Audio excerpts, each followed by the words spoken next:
नमस्कार। कजरी तीज व्रत कथा। भाद्रपद मास में कृष्ण पक्ष की तृतीया तिथि के दिन सुहागिन महिलाएं तीज का व्रत रखती हैं, जो कजरी तीज कहलाता है। साल 2024 में यह पावन तीज पर्व आज गुरुवार 22 अगस्त को है। धार्मिक ग्रंथों के अनुसार भादो मास की इस तिथि के दिन पहली बार इस व्रत को मां पार्वती ने भगवान शिव को पति के रूप में पाने के लिए किया था। यही कारण है कि इस तीज के व्रत को कुमारी लड़कियां भी रखती हैं। इसकी पूजा के दौरान कजरी तीज के व्रत कथा भी सुनी जाती है। मान्यता है कि व्रत कथा को पढ़ने या सुनने से सुहागिन महिलाओं को अखंड सौभाग्य की प्राप्ति होती है। वहीं कुमारी लड़कियों को भी अच्छा जीवन साथी प्राप्त होता है। आइए जानते हैं कजरी तीज की असली व्रत कथा क्या है और जिस पौराणिक कहानी को पढ़ें और सुने बिना इस तीज की पूजा अधूरी रहती है। कजरी तीज की पौराणिक व्रत कथा प्राचीन समय की बात है। एक गांव में एक गरीब ब्राह्मण दंपत्ति रहते थे।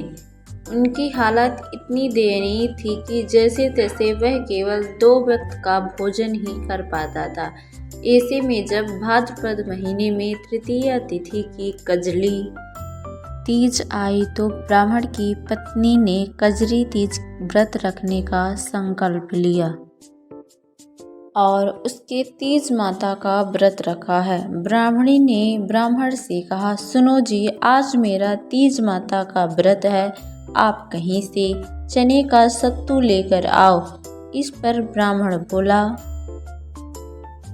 भाग्यवान, देने के लिए दाम नहीं है, मैं सत्तू कहाँ से लाऊं? तो ब्राह्मणी ने कहा, ये मैं नहीं जानती, चाहे चोरी करो या डांका डालो, लेकिन मेरे लिए सत्तू लेकर आओ। यह बात सुनकर ब्राह्मण परेशान हो गया कि आखिर बिना पैसे के ये सत्तू कहाँ से लेकर आए। रात का समय था। ब्राह्मण घर से निकला और एक साहूकार की दुकान पर पहुंचा। उसने देखा कि साहूकार के साथ साथ उसके सभी नौकर भी सो रहे थे। वह चुपके से दुकान में घुस गया। सत्तू बनाने के लिए इसने वहां पर चने की दाल, घी, शक्कर लेकर सबको 1.25 किलो के बराबर तौल कर ले गया। जब ब्राह्मण ये सब कर रहा था तो खटखट की आवाज़ सुनकर दुकान के नौकर जाग गए और चोर चोर चिल्लाने लगे। ऐसे में साहूकार की भी नींद खुल गई।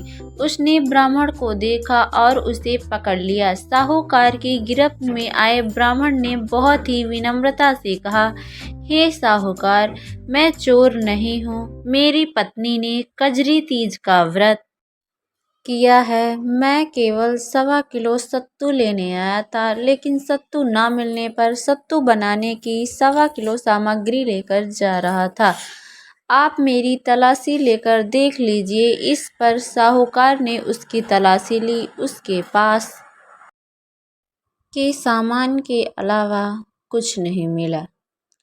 ब्राह्मण ने कहा, हे साहूकार, चांद निकल आया है, ब्राह्मणी मेरा इंतजार कर रही होगी। साहूकार की आंखें भर आई। नम आंखों से साहूकार ने कहा, आज से तुम्हारी पत्नी को मैं अपनी धर्म बहन मानूंगा। इसके बाद ब्राह्मण को सत्तू, आभूषण, गहने, रुपए, मेहंदी, लच्छा और बहुत सारा धन देकर ठाठ से सब ने मिलकर कजली माता की पूजा की। इसके बाद ब्राह्मण दंपत्ति पर कजली माता की कृपा हुई। उसके दिन फिर आ गए अच्छे दिन। इस कथा को जो भी पढ़ता है और सुनता है उसका कल्याण होता है। इस कथा को पढ़ने सुनने वाले के साथ साथ सब लोगों के वैसे ही दिन फिरे जिस तरह ब्राह्मण के दिन फिरे थे। कजली माता की कृपा सब पर हो।